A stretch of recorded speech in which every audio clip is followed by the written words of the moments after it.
What's good, YouTube? It's Mirror Squiddy back in another Squiddio. I wanted to make this video to talk to you guys about one of the most threatening decks, in my opinion, of the upcoming format that a lot of people are not respecting at all, and that's actually Dark Worlds. Now, you guys are probably going to think I'm crazy because obviously Drone Lockbird exists. Yes, it does hurt this deck quite a bit. However, that's probably the only existing issue in the format, barring something weird like an Abyss Dweller, that this deck can actually struggle against. Now, for those of you guys that don't realize, this is a very graveyard-based deck. And previously, we had a Rise Heart, which was the biggest annoyance for this deck. And a Rise Heart on the table means that we could not play period because we do require the graveyard.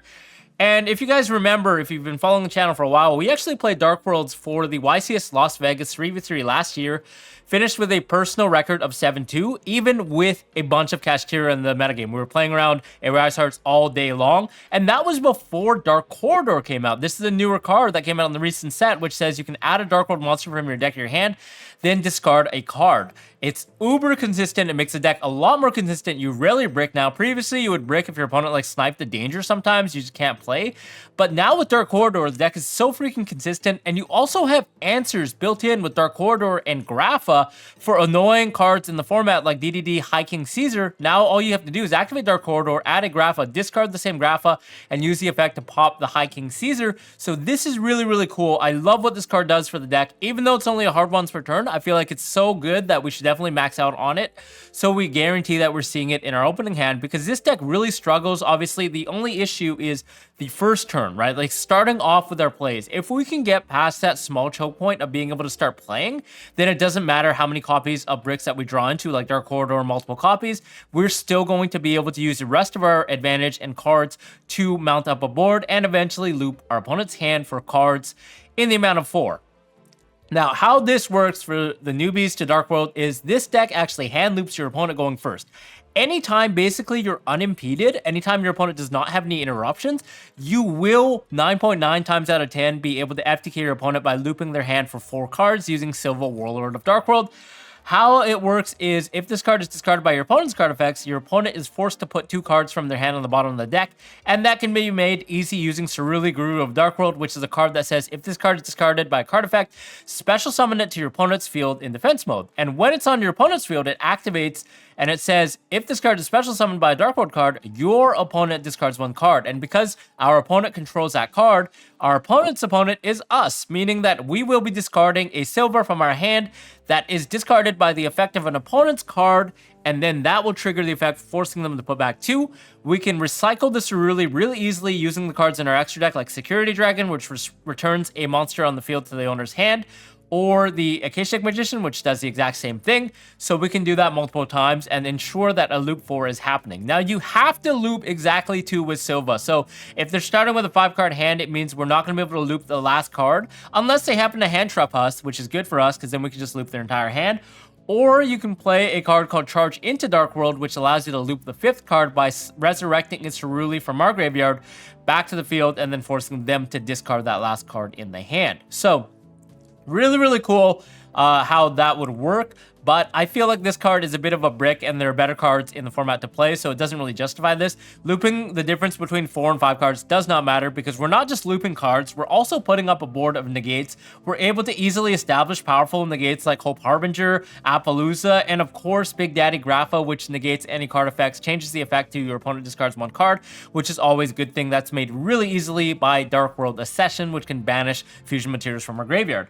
So, going back to the theory of this deck, obviously Drone Lockbird is a very, very annoying card, so we do have to play Called by the Grave. You can make an argument for playing Crossout Designator, but again, this deck is a very combo-heavy deck. It's very fragile, so even if we play Crossout Designator, it's going to have diminishing returns because you're forced to run the targets, aka Drone Lockbird, potentially Nibiru or Imperm if you choose to go that route, even though those cards don't necessarily hurt this deck that bad. But I feel like it's just not a viable card to play in this deck. Instead, we should focus, if we do get drolled, which will probably only happen in Game 2 and Game 3, because no one's really going to main it. It's horrible against Unchained. If people are even siding Droll, right? That's another argument. A lot of people have cut Droll from their decks entirely because they feel like it's just not good enough against the current top decks, which is purely an Unchained. The card really just doesn't do enough, right? So if people are not playing Droll and Lockbird, I feel like this deck is absolutely crazy. Also, Shifter is gone from the metagame for the most part. Only Flunderies and maybe a Rogue Exosister can play that card. The rest of the decks generally do not have Shifter into it. The popular deck, aka Cashier, is now gone, so there's no Rise Heart, no Shifter, which is why I have a good argument for playing this deck.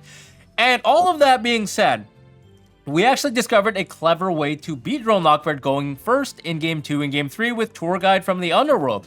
What this does is it summons out another copy of himself or a Doomdog Okroth, which has the added ability to add a level 1 level 8 Fiend monster from your deck to your hand when he's sent to the field of the graveyard, which is really nice because you can actually add Rainbow or Grapha or actually Lava Golem if you happen to decide that.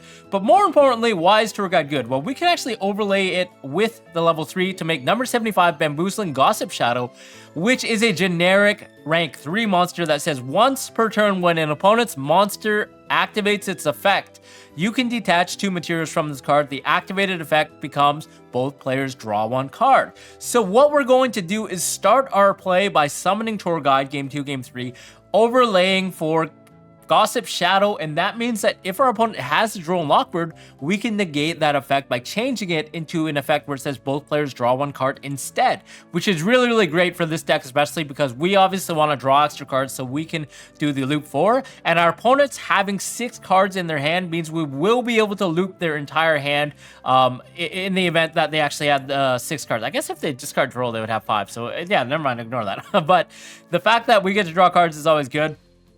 And I just think it's really clever that you have like a built-in way to play around Droll and Lockbird. Or if we don't care about Droll and Lockbird, we can actually summon out the Doomdog Okroth and then link off into something later on, like an Akashic Magician, because these are both fiends. So then we can still contribute to our combo and also search a combo piece a la one of our Dark World Big Daddies. So I just really think that this is a really, really cool interaction. The other thing that we can nullify Droll and Lockbird with is actually siding in Skill Drain. So even if we get Droll and Lockbirded, as long as we can flip the Skill Drain, we're probably in a good spot, especially if we can back it up with something like a Rainbow or a Grapha. So they have like 3k attack or 3300 with the field spell that boosts by 300 attack, meaning that, you know, pretty much every deck in the format right now just struggles against Skill Drain, and I feel like there are no decks that can actually get past a whopping Skill Drain on the table with a big 3k beater. Like Purely's gonna struggle, Unchained is gonna have some troubles, like obviously they can kind of grind and stay alive with their floaters, but it doesn't matter because we're not dying. That's the main part. If we get another turn,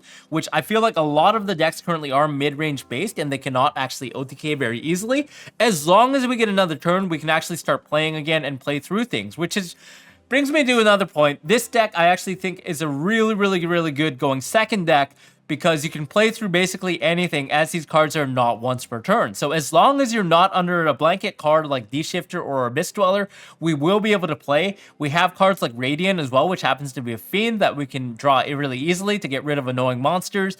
Otherwise, we can also discard it off of Gates of Dark World if it happens to come to that. We can banish it off of Velour. There's a lot of synergy in this deck, and I feel like this is something that you guys should definitely experiment with. And of course, just playing powerful one-ofs like Card Destruction is another free win if you can resolve this card and you have a hand full of Dark Worlds. So I want to show you guys some combo, well, like a test hand, I guess, because I can't really show a combo with the deck like this. It's just like every hand differs. So we'll try to do one really quick. All right, guys, let's dive in and do a completely random hand for you guys just to show you the power of this deck and how it might play out. We're going to start by using Genta, which is the main starter in the deck. Being able to dig for gates is always good. And he has the ability where when he's banished, you can resurrect him from the banish pile as long as you control a Dark World card. So let's go ahead and do that. We're going to activate the effect to banish as a cost, and then we're going to discard the Snow, being able to draw a card, and then from here, trigger both effects of Snow and of the Genta to resurrect himself. Always want to bring him back in this zone beneath the extra deck column just because of the existence of a Akashic Magician, so we can actually bounce him back and use the effect again. Because surprise, surprise, the effect from the hand to send to add a field spell is actually not once per turn. So really, really cool option there. From here, we're going to resolve the effect of the Snow. So we probably want to add more discards, I would say. Even though we have the Nessie, you always want like discards and ways to play to guarantee that we are going to be able to play and not brick. So from here, we have a couple of options. We can obviously add another copy of the Again, Genta, but I think from here we're just going to add a copy of the Archives, because this is always good to get in rotation. It has a really powerful effect. When you discard a card off a card effect, you can actually discard a card and draw 2 cards. So I really, really like that. And we also have Dark Corridors, so it's really, really cool as well. You can also dig for another copy of Snow with yourself, just to have that ability to be able to turbo, be able to draw a card and then use the Snow because it's not once per turn. So from here, what we can actually do, I think, is activate the effect of Dark World Archives, and then probably just activate Dark Corridor here. Just dig for Snow, I would imagine. Just gonna go for Snow here, and then we're gonna have to resolve that by discarding a card. So I think we can go ahead and discard the Snow again, and because Snow is mandatory effect in the graveyard, you can activate the effect. Here is Chain Link 1, and then Dark World Archives is Chain Link 2. We can just discard the Silva to draw 2 cards. So really, really nice here. And then Snow's effect will resolve. I think we'll dig for another copy of Snow here just to continue turboing and thinning our deck. From here, we can trigger the effect of the Silva, bring that back in that column as well, just in case we want to bounce it back. And now we do need the effect of the... we do need to rotate one of our Big Daddy Graphas into play so we can bounce this back and start playing. So I think we'll use the effect of Genta again here. You could also use the Danger as well, just to have a higher chance to draw into the field spell.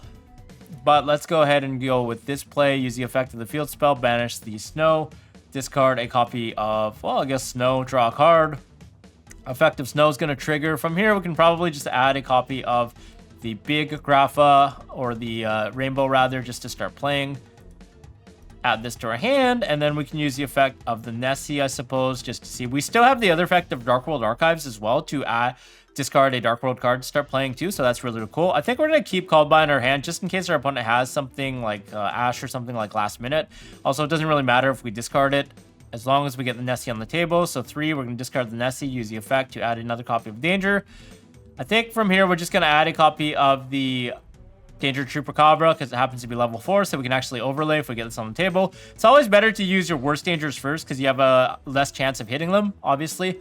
And if we hit this now, it doesn't really matter. So we are going to hit the Silva. Going to summon out the Chupacabra, draw a card. Silva's effect's going to trigger. Nib does hurt this deck sometimes, so you do have to be a little cautious on how you play your hands. But generally, it should be a non-issue as long as you have one of these in the graveyard first, so you can continue bouncing stuff back. But from here, we can actually just overlay really easily for a Dugaris and then trigger the effect here. Discard 2 cards to draw 2 cards and discard a card by a card effect, so it's really, really nice. Going to discard the effect of Rainbow. Rainbow's effect will allow us to add Grapha, and we have Dark World Session already in rotation, so it's really, really nice here. Add a copy of Grapha, and then you also have to play really fast with this deck IRL because you do go into time really easily. So that might be an argument to play Giant Trainer again. We did have to cut it to play Bamboozling Gossip Shadow, but Giant Trainer can actually burn in time as well, so it's really useful there. Gonna go ahead and I think bounce this back for a copy of the Rainbow, and this is just really, really cool. We have this in a rotation. We could use the effect of Nessie again, I suppose, just to start playing, get these dangers out of the hand. Going to hit a 1, so discard the Radiant. Gonna put the danger in this zone as well because you can bounce it back. And then we're pretty much playing like it's guaranteed that we're going to start looping, I think, in some way, shape, or form here. Even if we don't, we can still get a huge board. So we are going to continue doing that. I think we can actually even make Saryuja here if you want to get a little fancy and continue playing, because we did kind of brick on the double corridors. So going to Saryuja for 4, and then that's going to allow us to draw 4 cards and then put back 3 cards. So we're going to put back 1 to the Dark Corridors that are dead. And we don't really need, well, probably better to keep Called By, so we can just put back the Nessie, I suppose. And then from here, we are going to be able to play now that we have Ceruli and Silva in rotation. It's really, really nice. We could activate the Allure of Darkness, but do we really want to risk it at this moment? I think it's probably just better to just start playing this way. And also with Ceruli, you can actually summon out the Ceruli. So this is really cool. So we can actually summon out the Ceruli as a monster extender to bounce back and get the graph on the table. So that's something you could also consider doing. But I think for the purpose of actually hand looping, we're going to use the effect of Dark World Session here. Just discard both of these guys to bring out our Big Daddy Grapha. Probably bring it in the Saryuja zone just to gain 300 attack. And then from here, we're going to use the effect of Ceruli. So that goes on the table in our opponent's side of the field. I won't put it there just because we can't bounce it back after I do that. And then this will trigger on our opponent's side of the field. So we actually discard the Snow, or the Silva rather. Silva comes back, and Silva will force them to loop 2 cards out of their hand. And then from here, we would actually bounce back the Of course, Cerulean should be in this zone as well, so we can use Akashic to bounce it back. And then from here, we're going to bounce back the Rainbow. And then we're going to bounce back the Rainbow by summoning out the Grapha. And then you can kind of see where this is going. We can easily also make the Akashic Magician or the Security Dragon. So I think from here, we're actually going to use the effect of Allure Darkness to draw 2 more cards. See what we draw into. Okay, that's fine. Can probably banish this Grapha. And then from here, we can actually just continue playing with gates. We don't really have to. We could have just used some of our link plays as well, but I'll just show you guys traditionally what you do. Just banish a random fiend, discard a copy of the Rainbow here, and then Rainbow's effect will trigger, but we have no targets left because we already drew both Graphas and the Silvas, so that's fine. Drew another copy of Rainbow. I think from here, we can actually use the effect of Cerulean to summon out a monster from our hand. So we're going to go ahead and summon out the Silva. Then we can bounce the Silva to bring out the copy that we discarded of the Rainbow. And then from here, we can actually link off in the Security Dragon, which is really, really cool. So Security Dragon will bring himself out. And while he's co-linked, we can actually use the effect to target the Cerulean and add it back to our hand. So this is really, really cool. Now, from here, we are going to be able to continue playing and then discard some cards. We're going to use the effect of the Dark World Archives, I guess, as our last remaining interruption. And then this Dark World Archives to boost the attack will trigger the Cerulean, and then Cerulean effect will actually trigger. And then we can use this to bring back to our opponent's field. Effect will trigger, and then that will force us to discard the Silva. Silva will come out. Silva's effect will loop our opponent's hand for 2. So that leaves them with 1 card in hand. And from here, we can easily make something like an Appaloosa. So it's really, really cool. And we can potentially leave the Cerulean on our opponent's side of the field so we don't actually get hit by a top deck Imperm or a top deck Evenly Matched or a Lightning Storm. So that's just one thing we can do. We could consider getting rid of it as well with something. I guess if you played Nightmare Cerberus, that could be an option as well. But alternatively, we could just start playing more safely, just bouncing these cards back to our hand. Just going to bounce this back for Grapha. And then you can see we have a bunch of cards in our hand as well. So we can either leave this or we can just make something like an Appaloosa. Or you can actually even make a Muckracker as well. Use Muckracker's effect to bring back something and potentially continue furthering the plays. But, I mean, our opponent has 1 card in hand. They're drawing to 2 cards. We have a Negate and Appaloosa. We have a Called by the Grave. We have 3 cards in hand. And we do have a Grapha that triggers in response to basically any effect, barring like a Book of Moon card.